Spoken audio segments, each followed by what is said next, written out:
ಬೆಳಗ್ಗೆಯಿಂದ ಎಷ್ಟೊತ್ತಿಂದ? ಇದು ಬೆಳಿಗ್ಗೆ 6ಕ್ಕೆ ರೀ, 11 ತನಕ ಕುಂದಿರ್ತೀವಿ.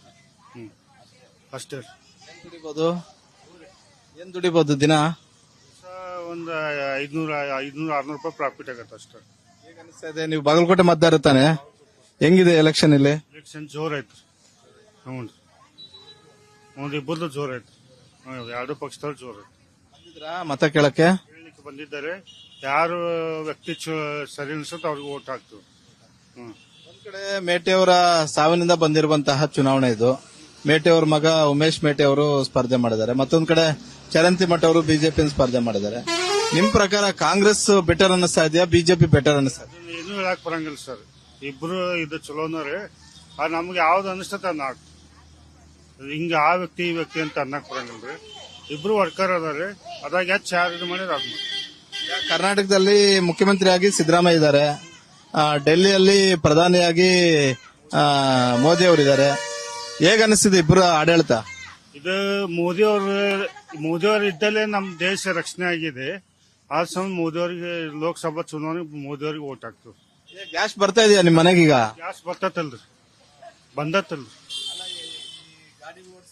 ಗ್ಯಾಸ್ ಸಮಸ್ಯೆ 45 ದಿನಕ್ಕೊಂದು ಅಲ್ಲಿ ಯುದ್ಧ ಆಗತ್ತಲ್ರಿ, ಒಂದ್ ಸ್ವಲ್ಪ ತೊಂದ್ರೆ ಆಗ್ಬಹುದ್ರಿ.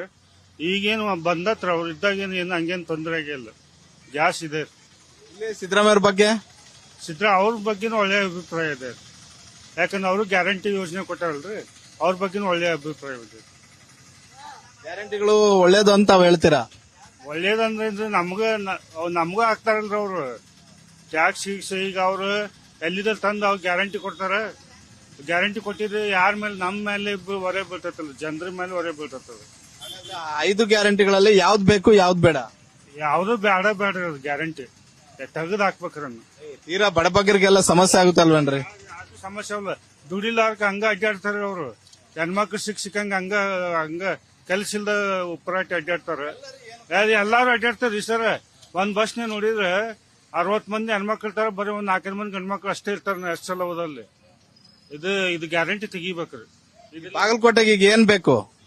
ಬಾಗಲಕೋಟೆಗೆ ಈಗ ಇದು ಎಲ್ಲಾ ಬೇಕ್ರಿ, ವಸತಿ ಇದು ಎಲ್ಲ ಬೇಕ್ರಿ.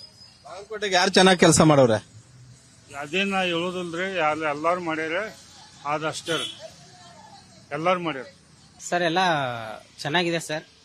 ಈಗ ನಮ್ ನೋಡಿದ್ರೆ ಕಾಂಗ್ರೆಸ್ ಅಭ್ಯರ್ಥಿ, ಬಿಜೆಪಿ ನೋಡಿದ್ರೆ ಅಭಿವೃದ್ಧಿ ನೋಡಿದ್ರೆ ನಮಗೆ ಈಗ ಬಿಜೆಪಿನೇ ಬರ್ಬೇಕನ್ಸತ್ತೆ ಸರ್. ಕಾಂಗ್ರೆಸ್ ಎಲ್ಲ ಧೂಳಿಪಟ ಮಾಡಿಬಿಟ್ಟೆ ಸರ್. ಎಲ್ಲಾ ಫ್ರೀ ಗ್ಯಾರಂಟಿ ಫ್ರೀ, ಯಾರಿಗೂ ಅದು ಅನುಕೂಲನೇ ಆಗ್ತಾ ಇಲ್ಲ. ಸುಮ್ ಹೆಸರಿ ಫ್ರೀ ಅನ್ನೋದು ಅವರೇ ತಿನ್ನೋದಾಗಿದೆ. ಅದರಲ್ಲಿ ಯಾವ್ದದು ಗೃಹಲಕ್ಷ್ಮಿ ಅಂತ 2,000 ರೂಪಾಯಿ ಇಲ್ಲಿ ಕೊಟ್ಟು 2,000 ಕೋಟಿ ಅವ್ರು ತಿಂತಿದ್ದಾರೆ. ಅದು ಜನಕ್ಕೆಲ್ಲ ಗೊತ್ತಾಗಿದೆ. ಈಗ ಅಕೌಂಟ್ ಬರೋ ದುಡ್ಡಲ್ವಾ ಗೃಹಲಕ್ಷ್ಮಿ? ಹೌದು, ಎಷ್ಟೋ ಕಂತು ಬಂದಿಲ್ಲ. ನಿಮ್ ಮೀಡಿಯಾದಲ್ಲೇ ಹೇಳಿದ್ರಿ ಎಷ್ಟೋ ಹಣ ಬಿಡುಗಡೆ ಆಗಿಲ್ಲ ಅಂತ. ಎಲ್ಲೋ ಐತೆ ಅದು, ಒಳ್ಳೆಯನ್ನು ಹೇಳೇ ಇಲ್ಲ. ಅದು 2 ತಿಂಗಳದ್ದು ಸಮಸ್ಯೆ ಆಗಿದೆ. ಯಾಕಂದ್ರೆ ಅದು ಬಡ್ಜೆಟ್ ಇದ್ರಿಂದ ಆಗಿಲ್ಲ ಅಂತ ಸಿಎಂ ಅವರೇ ಹೇಳಿದಾರೆ.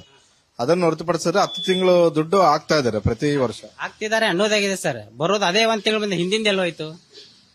ಹಿಂದಿನ 3 ತಿಂಗಳ ಹಣ ಎಲ್ಲೋ ಹೋಯ್ತು? ಹಾಗಾದ್ರೆ ಅದೇ ಕ್ವಶನ್. ಎಲ್ಲಾ ಜನಗಳ ಬುದ್ಧಿ ಬಂದಿದೆ. ಈ 3 ವರ್ಷದಿಂದ ಬಾಗಲಕೋಟೆಯಲ್ಲಿ ಯಾವುದೋ ಒಂದು ಗುದ್ಲಿ ಪೂಜೆ ಆಗಿಲ್ಲ. ಯಾವ ಕೆಲಸದ್ದು ಯಾವ ರೋಡಿಗೆ ಒಂದು ಡಾಂಬರ್ ಹಾಕೋದಾಗಿಲ್ಲ. ಅಭಿವೃದ್ಧಿ ಅಂದ್ರೆ ಗಟ್ರ ಡಾಂಬರ್ ಅಂತಾರೆ. ಆ ಗಟ್ರು ಸ್ವಚ್ಛ ಇದ್ರೆ ಮನೆ ಸ್ವಚ್ಛ ಇರುತ್ತೆ, ನಮ್ಮ ಆರೋಗ್ಯ ಸ್ವಚ್ಛ ಇರುತ್ತೆ. ರೋಡು ಬರಬರಿ ಇದ್ರೆ ನಾವು ಸುರಕ್ಷತೆ ಮನೆಗೆ ಅಡ್ಡಾಡ್ತೀವಿ, ನಾವು ಅಡ್ಡಾಡಿದ್ರು ಆರಾಮಾಗಿ ಹೋಗ್ತೀವಿ. ಅದೇ ರೋಡ್ ತಗ್ಗಿದ್ರೆ ಅವ್ರಿಗೆ ಹೋಗಕ್ಕಾಗತ್ತಾ? ಹಾಗೆ ಎಲ್ಲಾನು ಸಾಹೇಬ್ರು ಎಲ್ಲಾ ತರ ಮಾಡ್ತಾ ಇದ್ದಾರೆ. ನಮಗೆ ಬಿಜೆಪಿನ ಬರ್ಬೇಕಂತ ಆಸೆ. ಈ ಚುನಾವಣೆ ಮರ್ಸಿ ಮೇಲೆ, 2 ಕಡೆ ಮರ್ಸಿ ಮೇಲೆ ನಡೀತಾ ಇದೆ. ಯಾರಿಗೆ ಯಾವ ಮರ್ಸಿ ವರ್ಕೌಟ್ ಆಗುತ್ತೆ ಅಂತ. ಒಂದ್ ಕಡೆ ಮೇಟಿ ಅವರ ಸಾವಿನಿಂದ ಬಂದಿರುವಂತಹ ಬೈ ಎಲೆಕ್ಷನ್, ಅಕಾಲಿಕ ಮರಣದಿಂದ ಅವರು ಉಮೇಶ್ ಮೇಟಿ ಅವರು ಅದನ್ನೇ ಕೇಳ್ತಿದ್ದಾರೆ. ಮತ್ತೊಂದ್ ಕಡೆ ಇವ್ರು ನಾನು 23ರಲ್ಲಿ ಸೋತಿದ್ದೆ ಅಂತ ಹೇಳ್ತಿದ್ದಾರೆ. ಈಗ ಮೇಟಿಯವ್ರ ಏನೋ ಪ್ರಭಾವ ಇತ್ತು, ಮೇಟಿಯವ್ರದಾಯ್ತು. ಅದನ್ನ ಅವ್ರ ಮಗ ಮಾಡಕ್ ಆಗಲ್ಲ ಸರ್. ಈಗ ಯಾರೋ ಸಿದ್ದರಾಮಯ್ಯ ಬರಲಿ ಯಾರೋ ಬರಲಿ, ಅವ್ರು ಬಂದ್ ಪ್ರಚಾರ ಮಾಡಿ ಹೋಗ್ಬಿಡ್ತಾರೆ. ಯಾರು ಮತದಾರರಿಗೆ ಇಲ್ಲಿ 3 ವರ್ಷನೂ ಯಾರು ಕೇಳಿಲ್ಲ. ಇದೇ ಸಿದ್ದರಾಮಯ್ಯ ಮೊದಲು ಬರ್ಬೇಕಾಗಿತ್ತು. ಇವಾಗ 5 ದಿವಸ ಉಳಿದ್ರಲ್ಲ, 1 ದಿವಸ ಉಳಿಬೇಕಾಗಿತ್ತು. ಹೀಗಾಗಿ ಎಲ್ಲಾರ್ಗು ಚರಂದಿ ಮಾಡೋ ಸಾವಿರ ಬರ್ಬೇಕು ಅನ್ನೋದು ಎಲ್ಲಾರ್ಗು. ಬಿಜೆಪಿ ಬರ್ಬೇಕು, ಅದೇ ಒಂದು ಗುರಿ ಎಲ್ಲಾರು. ಮೇಟಿ ಅವರಿದ್ದಾಗ ಹಂಗಾದ್ರೆ ಕೆಲಸನೇ ಆಗಿಲ್ವಾ? ಏನೂ ಆಗ್ಲಿಲ್ಲ ಸರ್. ಏನೂ ಮಾಡ್ಲೇ ಇಲ್ಲ ಅವರು. ಅವ್ರಿಗೂ ಸ್ವಲ್ಪ ವಯಸ್ಸಾದ್ರಿಂದ ಅವ್ರಿಗೂ ಸ್ವಲ್ಪ ಅರುಮೂರು. ಅದ್ರಲ್ಲಿ ಹಿಂದಿರೋರಂತರೂ ಬರೀ ಅವ್ರ ಕೆಲಸ ಮಾಡ್ಕೊಂಡ್ ಹೊರತು ಈ ಬಾಗಲಕೋಟೆಗೆ ಅಂತ ಏನೂ ಮಾಡ್ಲಿಲ್ಲ. ಚರಂತಿ ಮಠರ ಬಗ್ಗೆನೂ ಒಂದು ದೂರಿದೆ. ಅವರು ಕಾರ್ಯಕರ್ತರನ್ನ ಹತ್ರಕ್ಕೆ ಬಿಟ್ಕೊಳಲ್ಲ, 1 ಮ್ಯಾನ್ ಆರ್ಮಿ ತರ ಆಡ್ತಾರೆ ಅನ್ನೋ ತರ. ಹಾಗಂದವರೆಲ್ಲ ಬಂದ್ರಲ್ಲ ಸರ್, ಈಗ ಕೂಡಿದ್ರಲ್ಲ. ಎಲ್ಲಾರು ಕೂಡ ಮಾಡ್ತಾ ಇದಾರಲ್ಲ ಇವಾಗ 100% 100% ಹಿಂದುತ್ವ ಮತ್ತು ಅಭಿವೃದ್ಧಿಗಾಗಿ ನಮ್ ಚರಂದ್ಮಠ ಸಾಹೇಬ್ರೆ ಬರ್ಬೇಕಂತ ನಮ್ಮ ಆಸೆ ಸರ್. ಬಾಗಲಕೋಟೆಯಲ್ಲಿ ರಾಜಕೀಯ ಕಾವು ಮಾತ್ರ ಬಹಳಷ್ಟು ಜೋರಾಗಿದೆ. ಅದರಲ್ಲೂ ಕಾಂಗ್ರೆಸ್ ಮತ್ತೆ ಬಿಜೆಪಿಯ ಅಭ್ಯರ್ಥಿಯ ನಡುವೆ ನೇರ ಪೈಪೋಟಿ ಇರುವಂತದ್ದು ನಿಜ. ಇಲ್ಲಿ ಪ್ರಬಲವಾಗಿ ಲಿಂಗಾಯತ, ಕುರುಬ ಹಾಗೂ ಮುಸ್ಲಿಂ ಸಮುದಾಯದ ಮತಗಳು ಇರೋದ್ರಿಂದ ಒಂದು ಕಡೆ ಅಹಿಂದ ಮತಗಳ ಮೇಲೆ ಕಾಂಗ್ರೆಸ್ ಅಭ್ಯರ್ಥಿ ಚುನಾವಣೆಯನ್ನ ಮಾಡೋದಕ್ಕೆ ಹೋಗ್ತಾ ಇದ್ದಾರೆ. ಅದನ್ನ ನಿನ್ನೆ ಸಿದ್ದರಾಮಯ್ಯ ಅವರು ಜಪ ಮಾಡಿದ್ದಾರೆ, ಅದೇ ರೀತಿ ಡಿ.ಕೆ. ಶಿವಕುಮಾರ್ ಅವರು ಕೂಡ ಜಪ ಮಾಡಿದ್ದಾರೆ.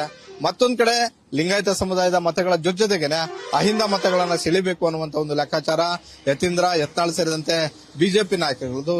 ಹೀಗಾಗಿ ಈಗಿನ ಗ್ರೌಂಡ್ ರಿಪೋರ್ಟ್ ನೋಡೋದಾದ್ರೆ ಇಬ್ಬರಿಗೂ ಕೂಡ ನೇರ ಪೈಪೋಟಿ ಇದೆ.